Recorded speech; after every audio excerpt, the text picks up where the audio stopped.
This one is stripped. I can't, regular T30 will not get in there and just round it out. So I'm not sure how I'm gonna get that out. I've already started hitting on it right here. Probably take a chisel and go right there.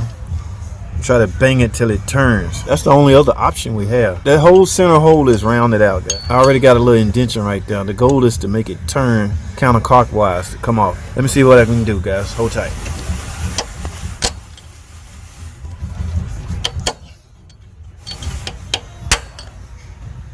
Woo! Yes!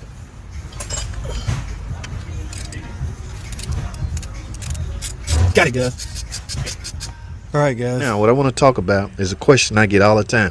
JT, what do you do when you strip this out? What do you do when you strip out a bearing cap bolt? Guys, at that point, you got to get it out. Whether you have to chisel it out, vice grip it out, whatever you do, you have to get it out. Simply because at that point, you are unable to torque it to spec. Okay, so you got to get it out. Now, how do you prevent it in the first place? I'm gonna show you how, or I'm gonna tell you how. Guys, you have to use a real good T30, right?